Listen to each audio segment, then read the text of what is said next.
berasal dari bahasa Arab. Secara harfiah, tauhid ialah mempersatukan. Berasal dari kata wahid yang berarti satu. Menurut istilah agama Islam, tauhid ialah keyakinan tentang satu atau esanya Tuhan.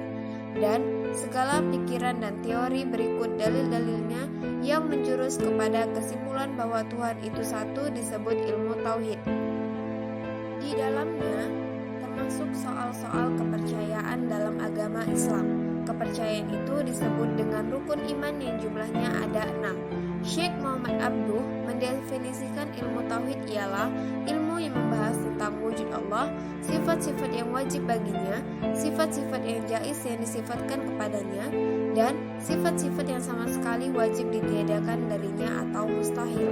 Juga membahas tentang rasul-rasul Allah untuk menetapkan kebenaran risalahnya, apa yang wajib ada pada dirinya, hal-hal yang jaiz dihubungkan atau dinisbatkan pada diri mereka, dan hal-hal yang terlarang menghubungkannya pada diri mereka.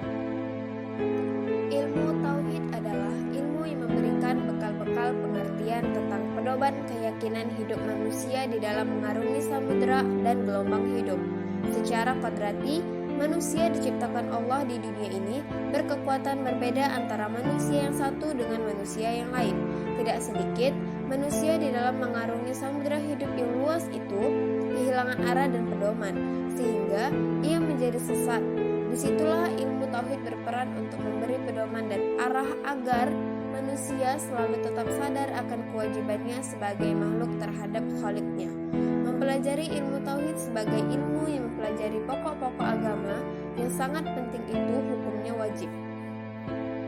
Adapun kehadiran ilmu kalam dalam sejarahnya dipicu oleh persoalan politik yang menyangkut peristiwa pembunuhan Utsman bin Affan yang berbuntut pada penolakan Muawiyah atas kekhalifahan Ali bin Abi Thalib. Ketegangan antara Muawiyah dan Ali bin Abi Thalib mengkristal menjadi perang sifil yang berakhir dengan keputusan tahkim atau arbitrase. Sikap Ali yang menerima tipu muslihat Amir bin Al-As, utusan dari pihak Muawiyah dan tahkim, sungguh pun dalam keadaan terpaksa, tidak disetujui oleh sebagian tentaranya. Mereka berpendapat bahwa persoalan yang terjadi saat itu tidak dapat diputuskan melalui tahkim. Putusan hanya datang dari Allah dengan kembali kepada hukum-hukum yang ada pada Al-Quran. La hukma illa lillah. Tidak ada hukum selain dari hukum Allah, atau la hukma illa Allah. Tidak ada perantara lain selain Allah. Menjadi semboyan mereka. Mereka memandang Ali bin Abi Thalib telah berbuat salah sehingga mereka meninggalkan barisannya. Dalam sejarah Islam, mereka terkenal dengan nama Khawarij, yaitu orang yang keluar dan memisahkan diri atau secerdas. Senada dengan hal tersebut, T.M. Hasbi As-Siddiqi menyebutkan alasan disebutnya ilmu tauhid dengan nama ilmu kalam, yaitu problema yang diperselisihkan para ulama dalam ilmu ini yang menyebutkan umat Islam terpecah ke dalam beberapa golongan adalah masalah kalam Allah atau Al-Quran, apakah ia diciptakan atau makhluk atau tidak atau qadim. Materi-materi ilmu ini ialah teori-teori kalam, tidak ada yang diwujudkan ke dalam kenyataan atau diamalkan dengan anggota. Ilmu ini di dalam menerangkan cara atau jalan menetapkan dalil pokok-pokok akidah serupa dengan ilmu mantik.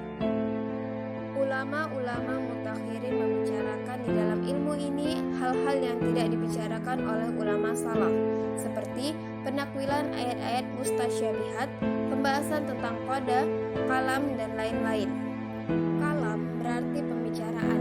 Yang dimaksud adalah pembicaraan dengan menggunakan nalar yang mendalam. Ini merupakan padanan dari istilah Yunani logos yang juga berarti pembicaraan.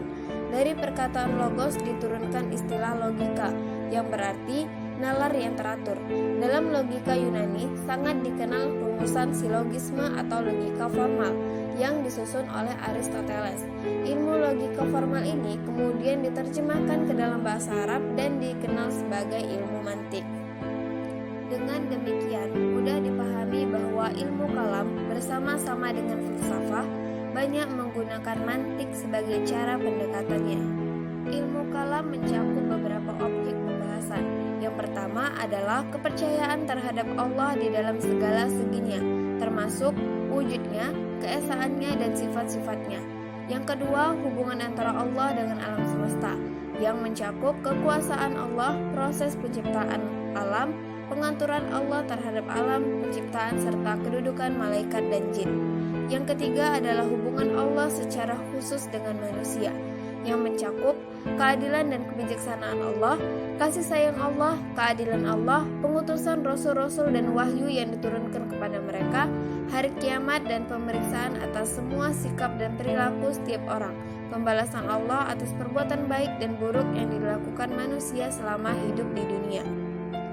Ilmu tauhid atau ilmu kalam memiliki beberapa istilah, yaitu ilmu akaid yang artinya ilmu ikatan atau kepercayaan, ilmu usuluddin yang berarti pokok-pokok agama, ilmu hakikat yang berarti ilmu sejati, dan ilmu makrifat yang berarti pengetahuan.